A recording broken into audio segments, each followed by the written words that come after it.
Bonjour, notre Creation Story nous amène aujourd'hui à la rencontre d'un artiste qui a été élève aux Beaux-Arts, professeur aux Beaux-Arts de Paris.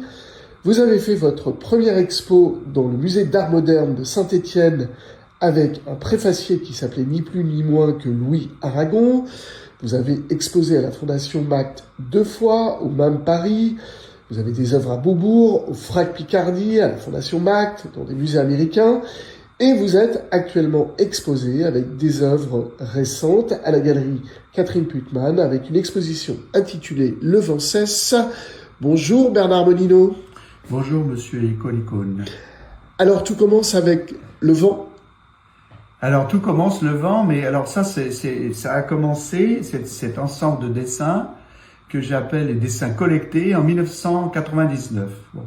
Alors, c'est une chose qui fait partie c'est une des branches parallèles à ma pratique du dessin qui est quasiment quotidienne.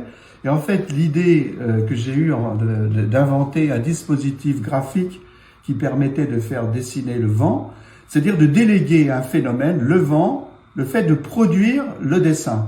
Alors, cette chose, ce qui m'intéressait de ça, c'est-à-dire, en fait, dans le travail que l'on fait, il y a toujours l'idée d'essayer de trouver des idées, et puis parce que le moteur principal, c'est les idées. Alors après, la mise en forme, elle est toujours conditionnée en fait à un savoir technique que vous avez acquis déjà, mais qui essaie de se transformer, qui doit s'adapter en fonction des projets. Et là, cette idée, elle est venue à partir de mon interrogation sur les origines de la photographie. Nicéphore Niepce disait, moi je suis né à 25 km de la ferme du Gras où a été inventée la première photo par Nicéphore Niepce. Et Nicéphore Niepce disait pas je veux faire de la photographie, il disait je voulais que la nature fasse son propre portrait. Et alors ça c'est un moment historique très important parce que c'est le moment qui va initier la disparition de la notion d'artiste, c'est-à-dire de celui qui serait porteur d'un monde intérieur qu'il va délivré dans son travail. Et moi, j'ai toujours dit cette chose, c'est que je n'ai aucune imagination, mais que la nature, elle, en a infiniment. Alors, dans l'idée de déléguer l'apparition du dessin à un phénomène, c'est que c'est quelque chose dans lequel c'est pas l'idée de se retirer de l'œuvre, c'est-à-dire de se voir soi-même comme l'opérateur d'une opération qui se fait à votre insu par le principe, par le protocole que vous mettez en place. Alors moi, dans mon travail, à chaque fois que je commence une nouvelle série de dessins, il y a toujours un protocole initial qui va déterminer à la fois la progression du développement du travail et qui va amener à un moment aussi à un phénomène d'entropie, c'est-à-dire une idée, au bout d'un moment, elle s'épuise formellement. Par contre, les dessins du vent, ils sont inépuisables parce que j'ai fait ces collectes. La première fois, c'était au moment de la grande éclipse qui a eu lieu en France, éclipse totale. J'étais dans le midi de la France et je savais par le fait d'avoir lu les bouquins de Camille Flammarion sur l'astronomie qu'au moment de l'éclipse, le vent s'arrêtait complètement. Et en fait, ce que j'ai fait, c'est que j'ai collecté en 8 séquences, à raison de tous les quarts d'heure, le moment qui précède l'éclipse totale. Et en fait, j'ai obtenu des dessins absolument incroyables. Et puis alors ça, après, j'ai développé cette collecte. J'en ai fait au Maroc, en Inde, au Mexique, au Canada, en Iran, en France, en Suisse, en Italie. Et en fait, j'ai dû en collecter à peu près 800. Et c'est devenu la base d'un fonds graphique que j'appelle l'Éolthèque mondiale. Cette idée, bon, c'est lié à la bibliothèque, Éolthèque, la bibliothèque du vent. Et en fait, ce qui m'intéresse beaucoup, c'est que le vent, c'est un phénomène extrêmement, il est par nature invisible, mais il est d'une puissance absolument incroyable. Et surtout, c'est que les résultats graphiques diffèrent en fonction des lieux, c'est-à-dire le climat des lieux. Les vents dans les déserts du Mexique, c'est pas la même chose que le vent dans le jardin comment il s'appelle à Genève, là, jardin botanique de Genève. Il y a le climat, il y a les plantes qui ont des capacités différentes. Et puis j'ai aussi même des fleurs que je plante spécialement chez moi dans le Jura, à Château-Chalon, notamment des roses trémières, qui sont les meilleures dessinatrices que je connaisse. Très bien. Alors, tout ceci relève d'un mot peut-être important dans votre travail qui est l'expérimentation.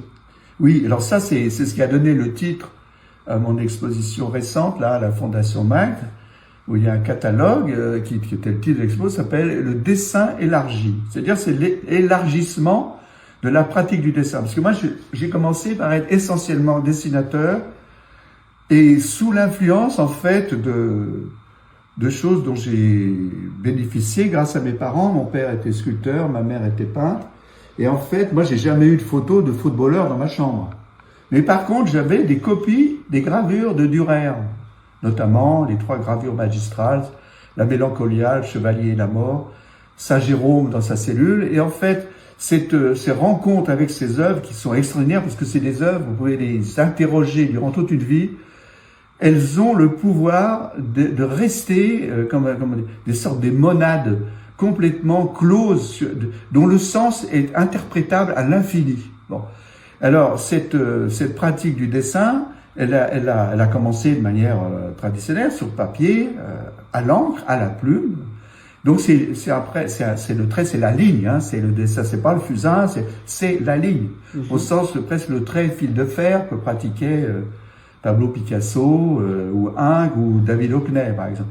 Et puis, le dessin élargi, c'est de faire rentrer dans ma pratique cette dimension prospective, c'est-à-dire d'essayer de voir, est-ce qu'on peut pas dessiner autrement qu'avec sa main? C'est-à-dire d'utiliser la ressource des phénomènes.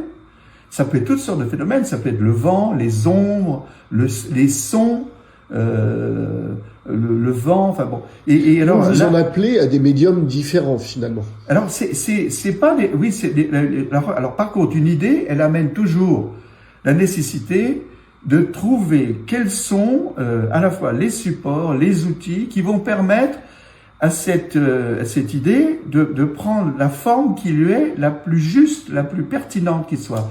Et alors en fait, moi, j'ai travaillé mais avec des quantités d'outils différents, des outils même que j'ai inventés.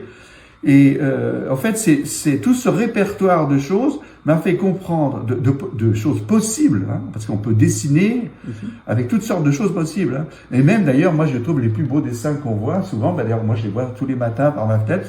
Les avions qui décollent de Roissy, ils dessinent dans le ciel des tracés absolument fabuleux, quoi. Et alors, en fait, cette prospection fait que le dessin, d'abord, il a commencé par sortir du mur. Parce que je dessinais sur des plaques de verre qui étaient tenues à quelques centimètres du mur. C'est d'ailleurs ce qui vous a d'abord rendu célèbre. Oui, parce que moi, mon travail a été repéré dès les années 70, parce que j'ai fait une série de tableaux qui s'appellent les vitrines, qui ont été exposés à la Biennale. Et puis, j'ai même exposé à la Documenta. Et à ce moment-là, mon travail il était associé à ce qu'on a appelé l'hyperréalisme américain, réaliste européen. J'ai participé à cette exposition itinérante. Et moi, à l'époque, quand j'ai commencé, j'avais 24 ans. Mon tableau de vitrine, qui est reproduit dans pas mal de catalogues, il est à côté des œuvres de Gerhard Richter. Ça vous montre un peu. Alors moi, j'ai commencé par ce qu'on a appelé le photoréalisme.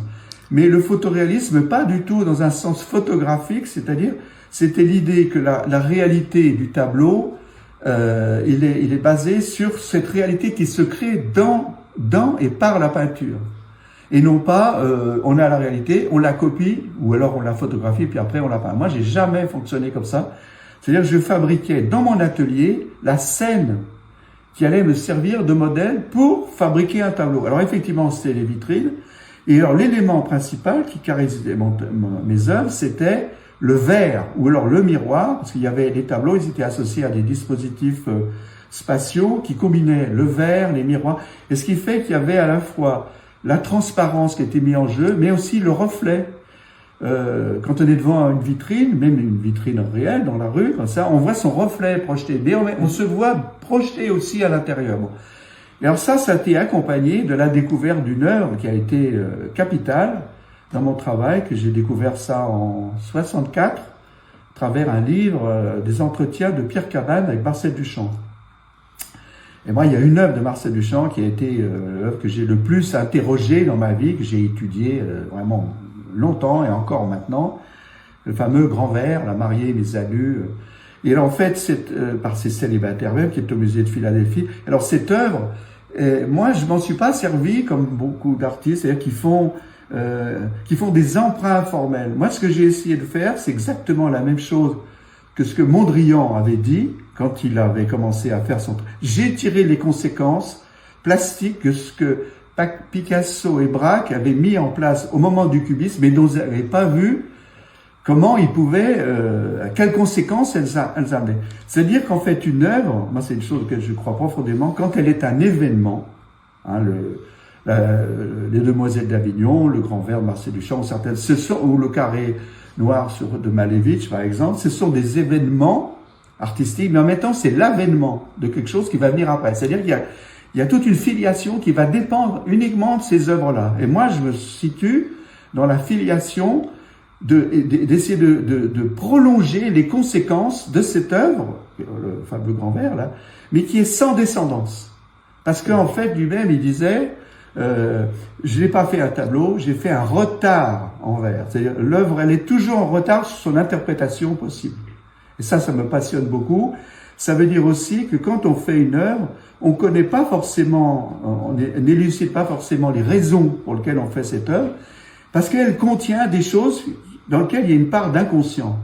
Et ça, c'est aussi une chose que je partage avec ce que disait Marcel Duchamp, qui disait, je travaille sur 3 notions, l'inconscient, le hasard et inconscient hasard, et j'ai oublié la 3e. Il reviendra. Très bien. Alors vous, justement, vous travaillez sur le vent, mais pas que. L'espace, la Voie lactée sont des sujets intarissables pour vous. Alors moi, moi, dans mon travail, j'ai compris que l'ensemble de tout le bagage culturel que j'ai, moi j'ai enseigné le dessin dans différentes écoles d'art en France, mais j'ai aussi un grand intérêt, une grande curiosité pour la création depuis la préhistoire, hein. Et la connaissance de l'histoire de l'art m'amène à des choses de jamais oublier ce qui est la part de l'expérience personnelle qu'on fait du réel, mais directement.